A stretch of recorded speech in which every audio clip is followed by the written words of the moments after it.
Numa realidade sem espaço e sem tempo, a Santíssima Trindade existe. Um Deus que é uno e trino. A eles nós atribuímos o dom da criação, da santificação e da redenção. Em ordem mais lógica, criação, remissão e santificação.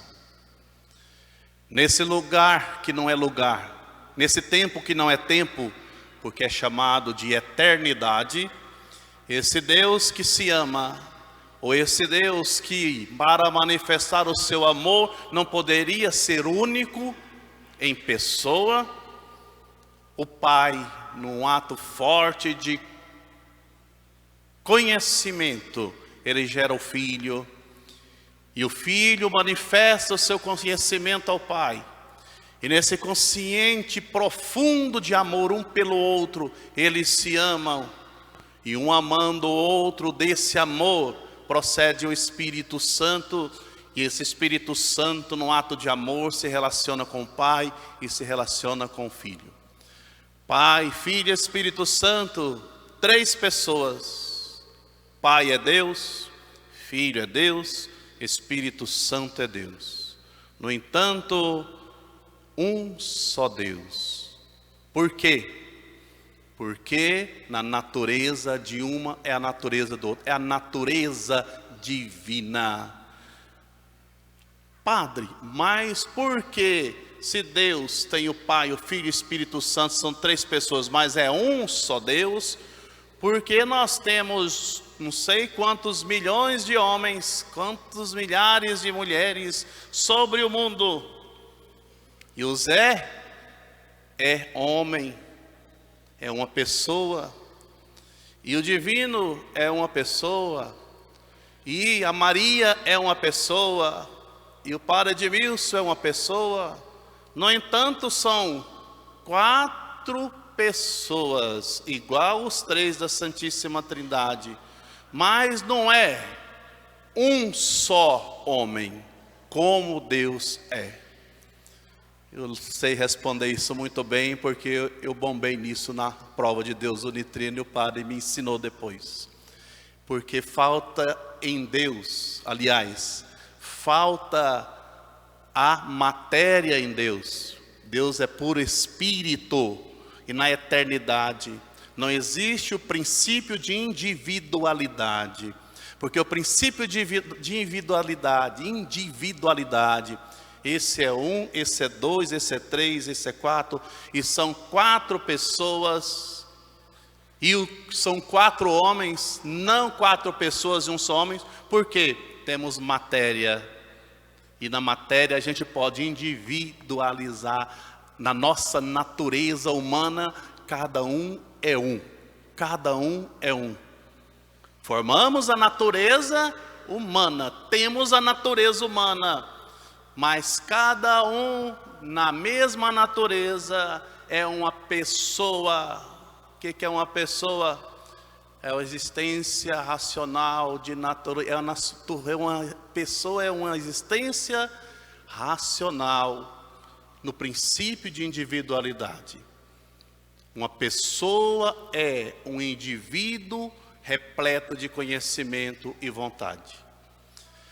No mesmo instante, nós reconhecemos o amor de Deus, que é unitrino, numa entrega de um pelo outro, e disse que o amor na eternidade era tão forte que Deus queria amar mais, e numa explosão de amor, que não é o Big Bang, que gera aí outro princípio criacionista, que não é o Big Bang, mas num mistério de amor, eles explodem para fora de si.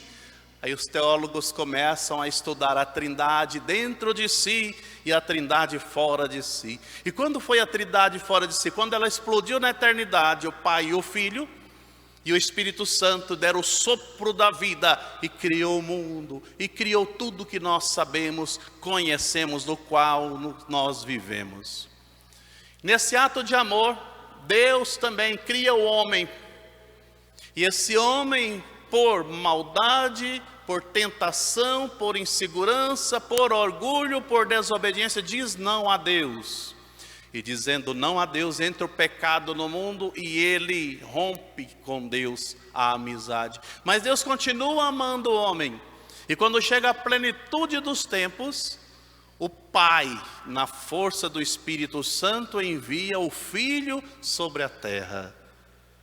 O Espírito Santo de poder, gera a natureza humana de Cristo no seio da Virgem Maria. Agora, a primeira manifestação da Trindade, na qual Deus se dá a conhecer, e nós chamamos de mistério da Santíssima Trindade. E mistério a gente não pode desvendar. Podemos racionalmente dar fundamentos, porque a fé e a razão não se contradizem, como disse São João Paulo II num documento chamado Fé e Razão. E porque fé e razão não se contradizem, no mistério da Trindade podemos dar fundamentos baseados na fé racional. E aí nós começamos a compreender: o Pai, na plenitude dos tempos, envia o Filho na força do Espírito Santo. Maria concebe pela força do Espírito Santo. Esse Filho que por um ato de amor da Trindade veio até nós. Ele vive só o amor, ensina-nos a amar e pede de nós o amor, porque a essência de Deus é o amor, e a essência da vocação humana também é o amor, é o próprio Deus. E esse Filho, num ato de amor, ele expia o pecado do mundo, se entrega por amor, porque maior prova de amor não há do que dar a vida pela pessoa amada, e ele se deixa condenar por amor, como cordeiro manso conduzido ao matadouro, o que nós celebramos na Semana Santa, o mistério pascal. E ele morre pregado na cruz por nós, e ele ressuscita. Quando ele morre e ressuscita, ele sopra sobre os apóstolos de receber o Espírito Santo. E permaneçam em Jerusalém, não saiam de Jerusalém. E os apóstolos ficam ali 9 dias com Nossa Senhora, depois da ressurreição de Jesus e da sua ascensão propriamente dita. Ele volta para o Pai. Aí agora ele faz como Moisés fez na primeira leitura. Desculpa o linguajar bem baixo. Se eu valho alguma coisa diante do Senhor Pai, o Senhor olha tudo que eu fiz por amor à humanidade. Derramei o meu sangue na cruz. Dá para eles o Espírito Santo. O mesmo Espírito Santo que fez com que eu descesse do céu à terra e voltasse aqui agora, tendo passado pelo mistério da cruz. Aí nós falamos que pelo mistério da paixão, morte e ressurreição do Senhor, o Filho roga ao Pai, e o Pai dá o Espírito Santo, e o Espírito Santo começa o seu protagonismo de salvação na igreja, desde o momento do nosso batismo, até o momento em que nós somos preparados para o céu com a unção dos enfermos, ou com a cura do corpo. É a força do Espírito Santo agindo na igreja através dos sacramentos. Aí nós compreendemos até o ano litúrgico, porque hoje celebramos a solenidade da Santíssima Trindade. No Natal ou no Advento ainda, aquelas 4 semanas, faz figura o tempo em que o homem existiu fora de Deus no Antigo Testamento. E bem no iniciozinho do Advento, nós contemplamos o Deus que tudo criou da eternidade. O Natal chega, o Filho é enviado pelo Pai por obra do Espírito Santo. O Filho, na força do Espírito Santo, glorifica o Pai com o mistério pascal. E tendo glorificado ao Pai e voltado ao Pai, Pai e Filho, na força de amor, envia o Espírito Santo que nos santifica. Atribuímos ao Pai a criação, mas os 2 santos padres da igreja dizem que o Espírito Santo e o Filho são os braços do Pai que puseram mão na massa para criar o mundo. O Cristo é aquele que conquista a santificação. E o Espírito Santo é aquele que atualiza a santificação pelos méritos de Cristo.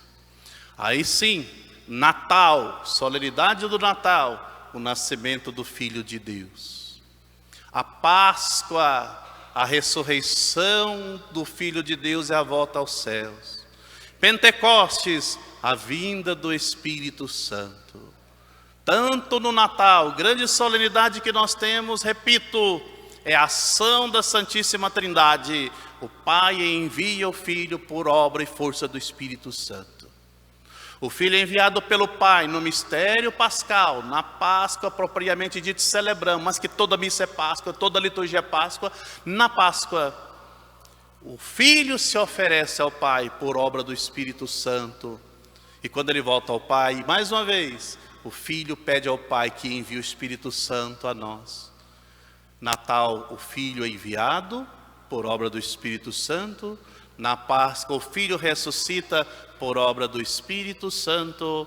Em Pentecostes, o Espírito nos é enviado por tudo aquilo que Jesus fez. Aí nós terminamos o ano litúrgico, tiramos daqui o Sírio Pascal, ou o tempo litúrgico não, o ano litúrgico não, o tempo litúrgico da Páscoa. Culminou na festa de Pentecostes, na solenidade, que aqui em Jaraguá é a belíssima festa do Divino. Se já terminamos a celebração desses atos de fé, de amor, de manifestação, de santificação da Santíssima Trindade, o primeiro domingo que segue a solenidade de Pentecostes, Deus é glorificado como uno e trino. Hoje, portanto, a solenidade da Santíssima Trindade. A solenidade da Santíssima Trindade. Alguém de vocês pode estar falando assim: o padre hoje está muito teólogo, muito filósofo, não estou entendendo nada. O nosso reitor falava assim: olha, vocês devem falar a língua do povo o ano inteiro, deve se descer ao nível do povo ao máximo que pode. Mas de vez em quando vocês façam uma homilia intelectual, teológica, filosófica profunda, para o povo não achar que vocês é bobo e burro, que só fala coisa muito baixa. Desculpa a expressão assim. Mas não é por isso que eu estou falando desse jeito, não. Não é por isso. É porque depois de todo esse mistério de amor do Deus unitrino, eu coloco agora na realidade da primeira leitura.